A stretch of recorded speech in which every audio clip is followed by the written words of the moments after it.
Welcome in. Today we're going to be ranking every shortstop on a tier list for 2024. Like and subscribe if you have not already. Check out everything in the description. Let's get into the video. Back at the trusty old tier list. This list is like, I'm going to say 95% accurate as far as the content on it, but we'll look at tiers. Elite, great, good, mid, meh, AAA. Added in this good tier a couple of videos ago. You guys know.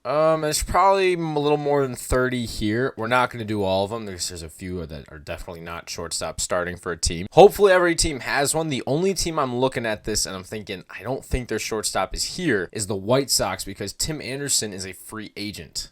We will rank him, though. Starting out with a banger, Bobby Witt Jr. is a certified dude. That guy is a star. And he is elite. He is top 5 easy. Elite is top 5 for those of you who do not know. A premier shortstop in this league, a true star. Oneil Cruz is an interesting one. He's a StatCast monster. Loves him. He's got an incredible ceiling, but his floor is not great either. He was injured last year. From what we've seen from him, I'm going to put him in mid. He really has not shown much consistency at all at the major league level. Luke Raley's a weird one because I think he's also just kind of goes in this meh tier. He's been fine. He hasn't been anything more. I'm going to put him in meh. Definitely a downgrade from he who shall not be named. I know Arcia was an all-star last year. Cooled off a little bit second half for sure. Made a massive mistake taunting Bryce Harper. Orlando Arcia is good. I think that there's definitely an upgrade. Like if there's a spot on their team now that they can make, it would definitely be there. Now, like Kelenic is in the fold, but that's kind of like the only part. Ooh, Gunnar Henderson's a tough one. Rookie of the year was very, very, very good. I'm putting him in great for now because Bobby Witt, you know, is 2 years. First year was good. Second year was elite. Gunnar, we've seen him for 1 year, and he's probably going to be elite after this year. But for right now, I'm keeping him in great because I just think that there's guys who have done it for longer who I want to put ahead of him for now. Mason Wynn was a late call-up last year, and he was all right. He's got a sick glove and a cannon of an arm. Offense is like a little bit of a concern for him right now. He seemed like he wasn't ready at the time, and for now, it just feels like he's got so much. He's so potent, though. I'm going to put him into meh. If there's a rookie like that who underperformed, I'm putting him there. Volpe's a polarizing guy. He had a lot of home runs. His OPS was low. He had a bad start to the year. The Yankees fans love him. Like, he's going to be there for a while. What we saw last year, like, it wasn't great. I don't know. I'm going to put him in mid. Power guy, plays good defense. Pressure got to him a little bit, though, on the defensive side, I will say. Miguel Rojas, it's like defense is kind of his only asset, and it's not really that great. At this point, I'm going to put him in meh. Coach Gray had a bad year last year. Went from being very close to, if not elite, last year. Orlando Arcia right now is a better shortstop than him, which is weird. At least he was last year. I mean, overall, no. Correa is also a sick defender. I'm putting him into this good. Order doesn't really matter. I'm just going to put him at the top for now. Oh, Brandon Crawford.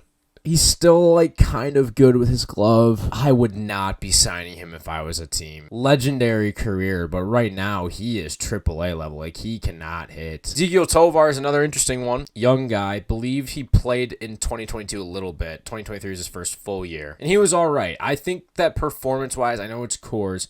He kind of was similar to Volpe. Volpe had a lot more home runs. Tovar was just kind of similar production though overall. Out of these three, I think Volpe is number 1, but I'm going to put him in that tier for now. Gabriel Arias, I'm going to put into the same tier because he came up and he wasn't bad. He's very potent as well. I'm going to put him here in mid. CJ Abrams is nice. Guy had a really good second half of his year. Very, very good. He's fast. He also plays good, phenomenal defense. Started to see him hit for pop. I like CJ Abrams. I'm going to put him in good. Another guy, very potent. Gavin Lux coming off of an injury. Before his injury, he was good. And from what we've seen, he's been good in his major league career. I'm going to keep him there. Jeremy Pena was not good last year. He had a very bad year last year, which coming off of his performance in the playoffs was very shocking. He was so bad last year. In the regular season of 2022, he wasn't great either. Maybe just a postseason merchant, which is good. That's not bad. I'm going to put him in mid.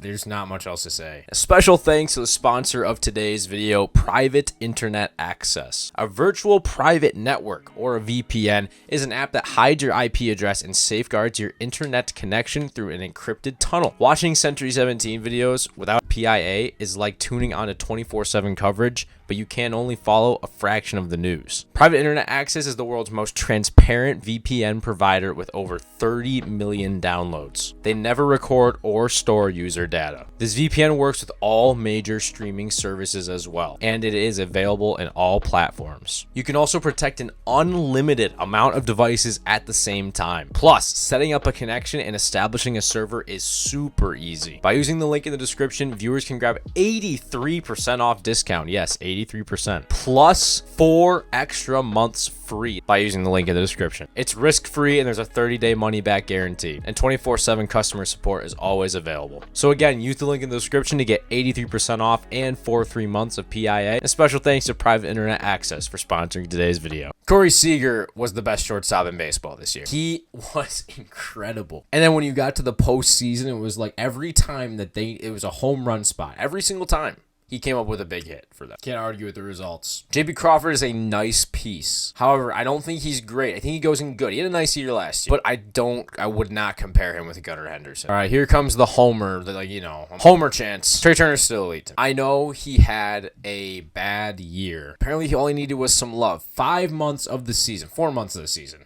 He was terrible. Then you hit August 4th, and he played like an MVP for the rest of the year. That's the type of potential we see in Trey Turner. Gunnar Henderson's best streaks did not match with Trey Turner's. Bobby Witt's best streak, I don't believe, matched with Trey Turner's August. Mark my words for it. If I'm wrong, I'm wrong. I think Trey Turner's going to be back this year. I'm going to put him in elite. Tim Anderson was the worst hitter in baseball last year, which is so weird because he is such a nasty hitter. Former batting title. If I'm a team looking at him, he needs a fresh start and he'd be in the mid. He's mid to me until he proves that he's good again, but he's not anything below it just because so recently he's been so gross. Zach Neto here, he was playing third base for them when he first came up. Funny enough, I was playing a baseball game and this guy who was on the field as well said that he was college roommates with Zach Neto. So fun fact. Zach Neto has not really hit at the major league level, but his glove is nasty. I'm gonna put him in Meh. I'm gonna put him with Mason Wynn, I think. Marco Luciano also came up and was not great. I'm gonna put him in this same boat with the young guys. Francisco Lindor has evolved, that's for sure. That's the word I use for Lindor, is he's evolved. He's still elite. 30-30 guy last year. He's just evolved into a much lower average, higher power kind of guy. In his young years, he was a 300 average kind of guy. Not anymore. It's the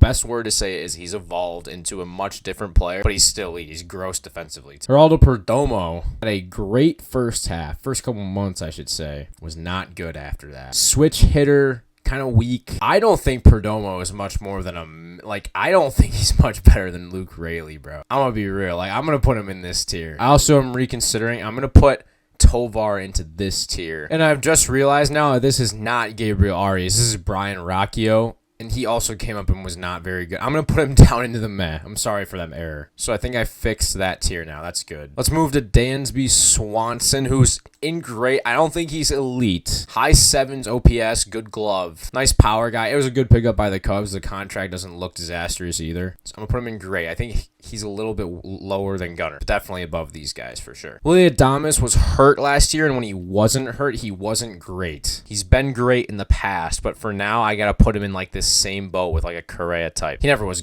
as good as Correa, but you know what I mean. Trevor Story's a tough one, man. He's been hurt a lot since getting to the Red Sox. He's been hurt a lot just in his career. It's a tough one.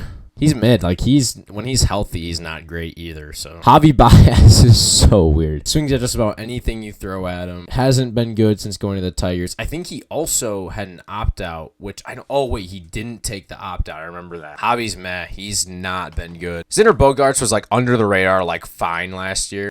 For his contract, he was pretty decent. Just the Padres were a disaster. I think Bogaerts still can go into this great tier. He's improved his defense too, so props to him. Paul DeYoung. I'm gonna put him in meh. I don't think he's AAA level. He was on 4 teams last year too. Bo Bichette goes in great. He was hurt last year as well, and when he wasn't hurt, he was very, very good. But I'm gonna put him into this great tier. 3 more here. Ellie De La Cruz. Potential is definitely elite, not even close. Last year, he was good. He was better than Volpe was as a rookie, and he's above O'Neal Cruz. but he's not in this tier yet. He had like a 710 OPS. Cooled off mightily after June. It's a fair ranking. Two more. John Birdie is AAA level. He cannot hit. 2022, he had like his best hitting year of his career too. Maybe that was this year. Dude, it's all blending together. Either 2022 or 2023, he hit well. I'm gonna put him in meh. It's not fair to put him in AAA. Speed threat too. Nick Allen, on the other hand, is AAA. Ever since he's been up, he's literally has had a OPS in the fives. There's not much more I can say. And then we're not going to do these three because they're not starting on a team. So because of this, I was debating it earlier, but Gunnar is going to pop up into the elite tier, and the great tier is that. So let me know what you guys think. Subscribe for more.